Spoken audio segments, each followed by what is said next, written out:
From Denver 7, this is 7 News. Welcome back, everyone. Here's our health question for you today. How much vitamin D should you get every day? Drawing a blank, right? Well, you know, many people probably don't know how much they should get, and some say it could lead to some serious diseases. Well, joining us this morning is Dr. Marc Sorenson to talk more about this. Good morning, Doc. Good morning. Great to be here. Okay, vitamin D. People think about the sun. It scares them. You're saying it's actually good for you. Get out there and get it.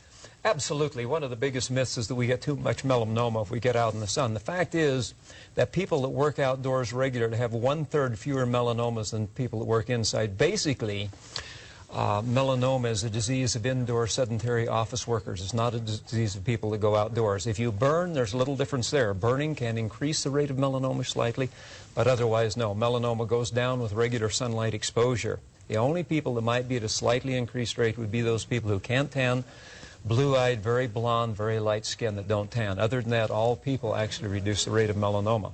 Yeah, you know, and I'm one of those blue-eyed people. I don't have blonde hair, of course. But I tell you, I get sunburned, you know, when the moon is out, it seems. I wear some protection. Does the protection prevent vitamin D from going into my skin? Yes, it does. Even the SPF 15 will prevent 99.5% of all vitamin D production by your skin. And we have now, because of this, we have created an entire nation of severely vitamin D deficient people. I would venture to say that here in Denver, we probably are looking about 90 to 95% of the population at this time of year who are at least insufficient in vitamin D, if not terribly deficient. Okay, so how do you raise that so you're not deficient, so we're actually better and have the right amount of vitamin D? In the winter, you need about 4,000 to 5,000 international units of vitamin D per day. You can take that by supplementation, but by far the most natural way to get it is in the summer. You get the summer sun. You can produce 20,000 international units of vitamin D in about 20 minutes of full-body sun exposure in the summer. In the winter, if you're inclined to, you can go to a good tanning bed. A tanning bed will produce about 1,000 international units every minute. And we know that people who use tanning beds have much, much stronger bones, higher vitamin D levels, dramatically higher vitamin D levels.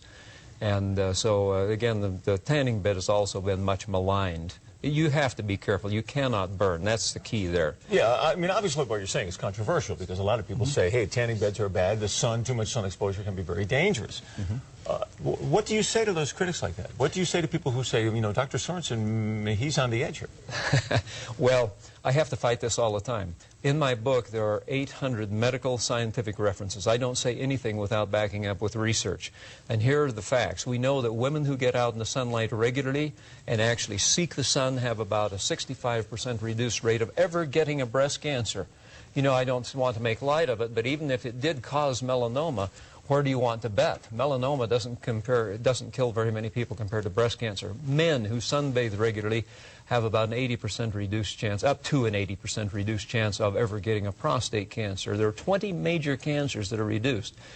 People with the highest vitamin D levels have only 40% of the chance of dropping dead of a heart attack. And it goes on and on. I define 105 different diseases in my book that talk about that are actually lessened by regular sunlight exposure or high vitamin D levels. Here, in the winter, if you're not going to get in a tanning bed, you need about 4,000 to 5,000 international units per day. The typical vitamin pill has about 200 to 400 units, so we made a horrible mistake there, too. So you could just take extra vitamin D tablets. Vitamin D3, always okay. Vitamin D3 also. You have your book on hand here. Let's take a good look at that. That is available, I take it, just about each and everywhere? Well, basically, it is available on my website only. Okay, and your website?